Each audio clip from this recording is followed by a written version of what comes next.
I travel abroad quite often, and whenever I'm ending my trip, I'm coming back home at the airport. I stop in a bookstore and I purchase a book. I see what new wisdom is out there today on the market, and I purchased some very significant books at the airport. I purchased Men Are from Mars, Women Are from Venus. It made a major impact on my life and my marriage. I purchased a book, The Five Love Languages, also a book which is tremendous wisdom about life and relationships. Um, about a year ago, I was in the airport and I saw this book, The Gift, The Gift of Struggle. And it immediately caught my eye, since for many years I've been giving classes on the topic of thanking God when things look bad.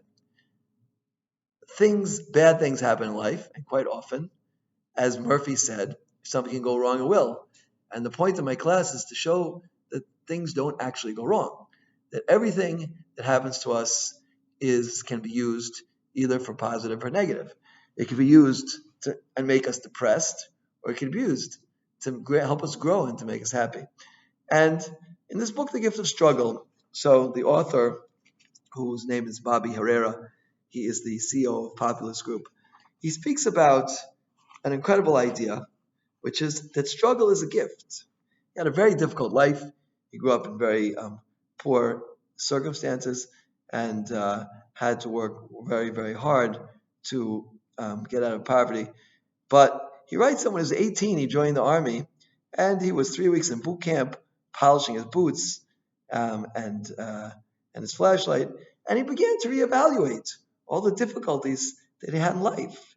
He writes, I found that most of the others were unprepared for long hours of drills, the sergeants demanding this, and the systematic breakdown of everything we thought to be true about ourselves. As everyone around me at night complained about waking up at 4:30 a.m. to start the next day of training, I realized that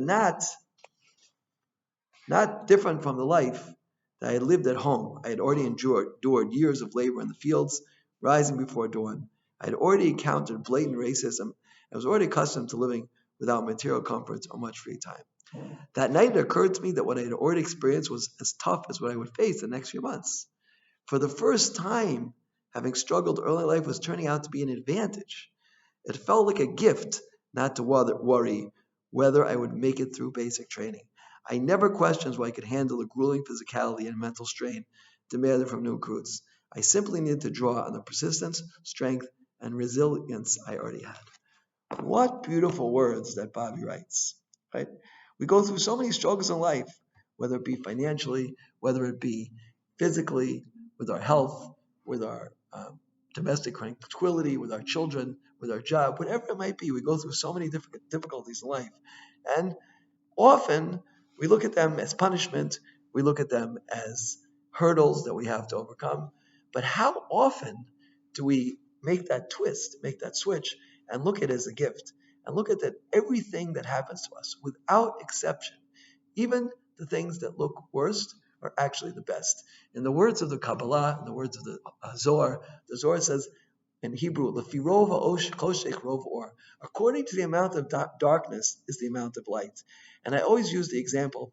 I was once taking a taxi to deliver a class, and I was very hungry. I went to a store and I bought a pomelo. That's what caught my eye. And I was in the taxi peeling and peeling and peeling and peeling. And it was taking me 5 minutes, 10 minutes, 20 minutes. And finally I got to the fruit. It was so sweet. And I realized that this is a good analogy for life, right? The more peel there is, the more covering there is, the more darkness there is, the more light is hidden underneath this.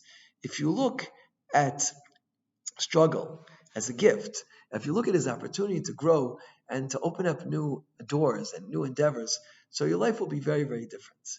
Because instead of living with depression, with sadness, with anxiety, you'll say, oh, everything that comes to me is a new challenge, is a new opportunity. As my friend, Dr. Benjamin Starofsky says, he calls them